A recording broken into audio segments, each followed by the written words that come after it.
대한민국의 리더를 뽑는 굉장한 중요한 시기가 다가오고 있습니다. 우리가 어떻게 좀 훌륭한 리더, 또 훌륭하지 못한 리더를 구별하고 또 선택을 할 수 있을까요? 훌륭한 리더는 어떤 사람입니까? 사람들에게 끌려가는 것이 아니라 사람들을 이끌어간다. 진짜 리더와 가짜 리더의 결과적인 모습은 첫째, 두 번째, 세 번째, 네 번째가 뭔가 교수님, 대한민국의 리더를 뽑는 굉장한 중요한 시기가 다가오고 있습니다. 우리가 어떻게 좀 훌륭한 리더, 또 훌륭하지 못한 리더를 구별하고 또 선택을 할 수 있을까요? 비교적 관점에서 보는 것이 이해가 쉽다. 네. 그렇게 생각합니다. 이제 그래서 훌륭한 리더와 나쁜 리더 혹은 부적절한 리더를 비교할 수 있는데, 그렇다면 고전으로 돌아가서 그것을 비유적으로 설명해 볼 수 있을 것 같아요. 기원전 5세기에 아테네에 큰 위기가 닥쳤습니다. 포리가 닥쳤어요. 그것이 바로 펠로폰네스 전쟁이었습니다. 스파르타와 아테네가 싸우는 전쟁이었다고 보시면 되겠죠. 그런데 그때 리더가 등장을 합니다. 그 중에 이제 페리클레스와 알키아베데스라는 두 사람이 아주 대비되면서 등장을 하게 되는데요. 재미있는 것은 두 사람이 친척 사이였습니다. 페리클레스의 먼 조카뻘쯤 되는 사람이 알키베데스였습니다. 그런데 한 사람은 훌륭한 사람, 한 사람은 부적절한 리더로 이렇게 규정이 되는데요. 알키아베데스만 말씀을 드리면은 네. 나쁜 리더의 전형입니다. 네. 어떤 리더였느냐? 일단 잘생겼습니다. 네. 굉장한 미남이었어요. 네네. 금발이었고요. 푸른 눈을 가진 네. 사람이었습니다. 그리고 훌륭한 교육을 받았습니다. 스승님이 바로 그 유명한 소크라테스입니다. 아, 네. 소크라테스를 개인 스승으로 둘 정도로 훌륭한 교육을 받았고요. 그리고 펠리클레스의 자기가 먼 삼촌이 되는 분이니까 얼마나 좋은 가문 출신이고 잘생기고 뭐 대단한 사람이었습니다. 네. 그런데 나쁜 리더입니다. 그는 그 재능을, 그 타고난 어떤 배경 혹은 외모를 가지고 자신의 개인적인 이익을 취하게 되죠. 네. 조국을 배신하게 되고요. 그러다가 결국에는 나중에 피살당하는 그런 비극을 맞이하게 되는데, 그 훌륭한 배경 혹은 잘생긴 외모를 가진 사람이 그것에 대해서 감사하거나 그것을 가지고 그 사회에 뭐 봉사나 기여를 하는 것이 아니라 그것을 가지고 개인적인 이익을 취하려고 했던 그것이 그 페리클레스와 비교되는 부분입니다. 페리클레스는 그 사람도 굉장히 훌륭한 가문 출신이었어요. 네. 알키메데스와 같은 가문인데, 이 사람은 자기가 공직을 맡았을 때 아르콘이라고 그러는데요. 자기 관청하고 자기가 일하는 관청하고 자기 집하고 바닥에다가 선을 그었다 그래요. 줄을 쫙 그어가지고 출근할 때 그 길을 따라가고요. 퇴근할 때 그 길을 따라왔어요. 왜냐하면은 새길로 빠지면은 청탁을 받는다는 거예요. 네. 그래서 그 청탁을 받지 않기 위해서 그 선을 딱 그은 다음에 그걸로 왔다 갔다 했다는 겁니다.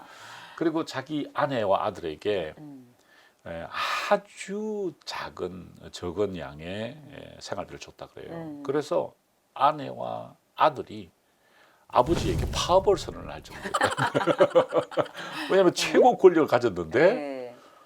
아니 자기들이 떨어지는 건 너무 없다는 거죠. 네. 왜냐하면은 이 페리클레스는 정말 청렴한 사람이었고 또 자기의 맡은 그 전쟁의 의무를 수행하는 그런 부분에서 아주 탁월했는데, 반대로 페리클레스의 친척되는 이 알키메데스는 그 탁월한 외모와 뛰어난 가문적 배경을 가지고 차익을 취했다라는 거죠.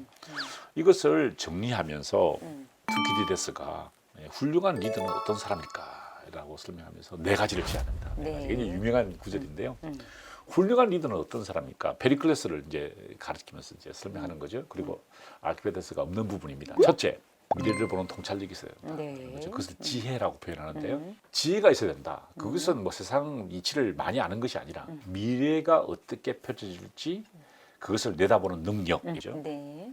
두 번째, 그것이 뭐냐면은 그러한 미래에 대한 통찰력을 대중과 소통할 수 있는 능력을 가졌다라는 것입니다. 네. 참 훌륭한 부분입니다. 그렇죠. 커뮤니케이션 스킬이 있었다는 거죠. 아무리 자기가 훌륭한 생각을 가지더라도 지도자는 이것을 커뮤니케이션 해야죠. 그죠? 그리고 좀 진정성을 갖고 해야 그렇죠. 당연히 네, 그래야죠. 네. 진정성을 가지고 그것을 이렇게 전달할 수 있는 능력을 가져야 네. 된다라고 이야기합니다. 세 번째, 조국을 사랑하는 마음입니다. 자기가 가지고 있는 공동체, 자기가 이끌고 있는 공동체에 대한 사랑을 가지고 있느냐 없느냐. 네. 아르키메데스는 반대죠. 자기 이익만, 자기애만 가득한 사람이었죠. 네 번째가 뭐냐면은 사리사욕을 챙기지 않는다라는 거죠. 그 네 가지 덕목입니다. 참 훌륭한 우리 시대의 지도자들이 반드시 기억해야 될 부분이라고 그러네요. 생각해요. 네. 미래를 내다보는 통찰력, 그것을 국민들과 소통할 수 있는 능력, 조국을 사랑하는 마음, 국민을 사랑하는 마음, 그다음에 사리사욕을 챙기지 않겠다는 결의, 요 네 가지를 가지고 있었다는 거예요. 그 결과에 대해서 이 투키디데스가 이렇게 말합니다. 그는 사람들에게 끌려간 것이 아니라 사람들을 이끌어갔다라고 네. 해석합니다. 왜 아테네가 스파르타에 패망했을까? 페리클레스와 같은 리더가 더 이상 없었기 때문이다. 가장 중요한 덕목이 그 네 가지 덕목을 갖춘 리더가 이제 만약에 그 사회나 그 조직이나 국가를 이끈다 그러면 어떻게 될까요? 사람들을 이끌어가는 거죠. 그렇죠. 그런데 보면은 요즘 보면은 이게 민주 정치의 가장 그 약점이라고 할 수 있는 1인 1표이기 때문에 네. 이 리더라는 사람들이 대중의 어떤 그 이끌림에 의해서 따라갈 수밖에 없는 그런 현실이 이 민주 정치의 현실이죠. 그러다 보니까 리더십이 없고 리더가 어떻게 보면은 대중의 어떤 기호나 선택이나 요구에 끌려가는 그런 현상이 나타난다는 거죠. 그 점에서 이 진짜 리더와 가짜 리더의 결과적인 모습은 정말 리더가 되는 거죠. 네. 끌려가는 사람이라 이끌어가는 네. 사람. 그러려면 아까 말씀드린 그 네 가지 덕목을 다 갖춰야 될 네. 것이죠. 그러면 좀 더 확대를 해서 이제 그리스 상황에서 로마 상황으로 가봅시다. 네. 이게 바로 그 프루타쿠스의 영웅전의 하이라이트라고 할 수 있는 알렉산드로스와 그 다음에 율리우스 카이사르의 분석입니다. 율리우스 카이사르 우리가 흔히 이 시오노 나나미가 남긴 해악이라고 할 수 있는데요. 마치 그 사람이 대단한 인물처럼 생각하세요. 율리우스 카이사르가 뭐 세계를 제패하려는 야망을 가졌고 뭐 심지어 시오노 나나미는 내가 애인을 삼으면 그런 사람을 애인으로 삼고 싶다 뭐 이런 말을 하고 있는데 굉장히 잘못된 해석이라고 저는 생각합니다. 네. 한마디로 율리우스 카이사르는 나쁜 사람입니다. 굉장한 문제적 인물이라고 저는 생각해요. 왜냐하면은 타인을 희생시키는 것에 대해서 아무렇지 않게 생각하는 사람이었습니다. 자신의 권력을 잡기 위해서 먼저 뭘 했냐면은 갈리아 원정을 떠납니다. 갈리아가 지금 프랑스예요. 거기서 무려 100만 명을 죽입니다. 무려 100만 명을 노려 잡았어요. 말이 100만 명이지 그 당시에. 대학살이죠. 그죠? 네. 대학살이 일어난 겁니다. 초토화시켰습니다. 그런데 그 초토화시킨 목적이 뭐냐라는 거죠. 우리가 흔히 생각할 때 로마 제국을 더 크게 만들기 위해서 아닙니다. 빚을 졌어요. 율리우스 카이사르가 돈을 흥청망청 썼거든요. 그 빚을 갚아야 되는데 돈 나올 데가 없는 거예요. 그래서 전쟁을 일으킨 겁니다. 노예를 팔아먹은 거예요. 그 돈 가지고 자기가 부자가 되려고 했던 겁니다. 두 번째 목적은 뭐냐? 자기 군대를 훈련시키려고 한 겁니다. 네. 자기 군대를 훈련시켜서 전쟁터에서 훈련시킨 다음에 로마를 삼키기 위해서였습니다. 그러니까 완전히 자신의 이익을 위해서 권력을 네. 이용한 사람이죠. 그 점에서 율리우스 카이사르는 정말 역사의 심판을 받아야 될 인물이고요.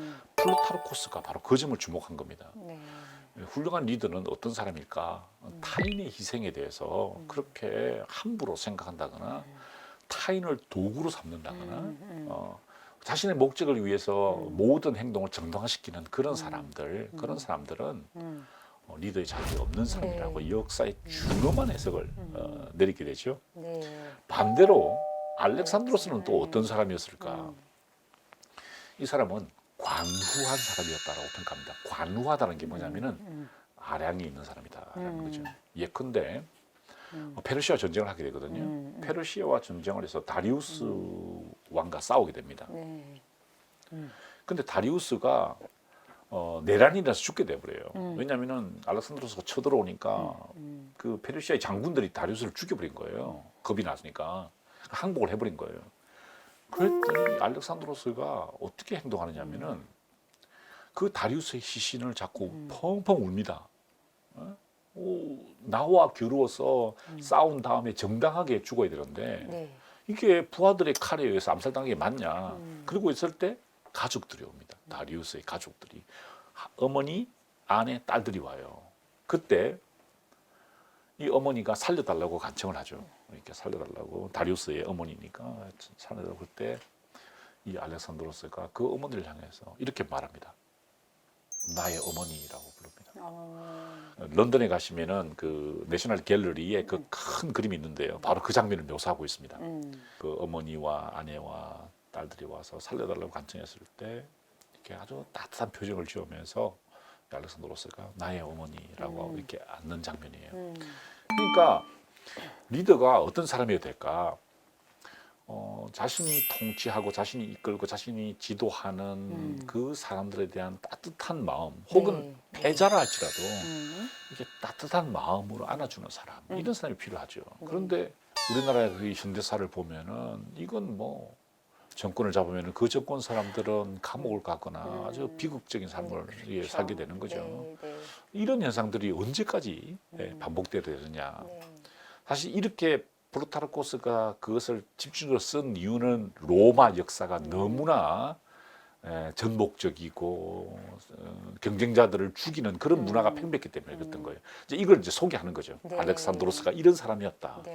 리더는 어떤 사람이냐? 관우한 사람이야. 아, 마음이 네. 넓고 네. 사실 리더가 인색하거나 네. 관우하지 않으면은 그다음에 또 예를 들어 성격이 폭력적이다. 그러면은 굉장히 문제가 있는 거죠. 그렇죠. 네. 예. 그 사람의 심성 자체가 다른 사람에 대해서 그렇게 공격적이고 다른 사람에 대해서 업신여긴다거나 그다음에 그렇게 폭력적으로 나오는 것은 굉장히 리더의 자질이 없는 네. 사람이 아닐까.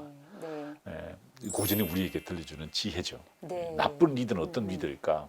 그리스에서는 사리 사욕을 밝히는 사람, 로마 시대에서는 관우하지 않은 사람들, 옹졸하고 폭력적인 사람들, 인성이 나쁜 사람들 이런 사람들에 대해서 굉장히 경계하는 그런 태도를 취한 것이 바로 우리가 고전에서 배울 수 있는 리더십의 모습이 아닐까 생각합니다. 네. 요즘에 적용을 해봐도 너무나 와닿는 그런 네. 얘기들인 것 같은데 결국은 팔로워들이죠. 그러니까 따라가는 사람들이 결국은 리더도 잘 선택을 좀 해야 되고 그 잘 알아보고 네. 좀 선택을 해야 될 필요도 있을 것 같고 네. 특히나 이제 요즘 대중들이 결국은 이제 우리나라의 미래의 비전과 희망을 이렇게 주고 잘 이끌어갈 네. 그 정말 관우하고 사리사욕이 없고 이런 리더들을 좀 잘 선택해야 되는데 네.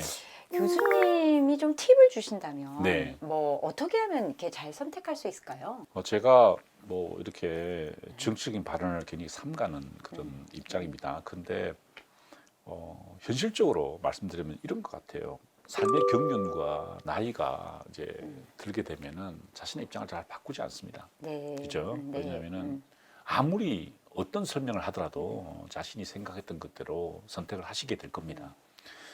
그래서 그분들에게서 어떤 변화를 요구한다는 건 무리라고 저는 생각을 해요. 네. 그러면은 결국에는 지금 만약에 투표라고 상황을 한정한다면은 투표권을 막 가진 20대, 30대가 이제 굉장히 중요한 결정을 내려야 됩니다. 네. 그 사람들에게 변화의 가능성이 있습니다. 왜냐하면은 기성세대들은 자신의 입장을 바꾸지 않거든요. 제가 아무리 어떤 이야기를 해도 바꾸지 않더라고요. 그렇잖아요. 그러니까 제가 젊은 세대에게 꼭 저도 또 교수고 항상 20대의 청년들을 가르치기 때문에 뭐 대학원생도 30대가 있습니다만은 근데 한 가지 먼저 부탁드리고 싶은 것은 MZ 세대에 대한 담론들이 있습니다. 네, 그죠? 그렇죠. 뭐 90년대생이 온다. 네. 뭐 MZ는 이렇다 저렇다라고 하는데 네. 다분히 정치적인 카테고리입니다. MZ 세대에 대한 담론들이 있습니다. 다분히 정치적인 카테고리입니다. MZ를 붙여서 한 개의 세대권으로 만든다는 대한민국 유일합니다. 저는 단호하게 말씀드리는데 굉장히 도발적인 해석일 겁니다.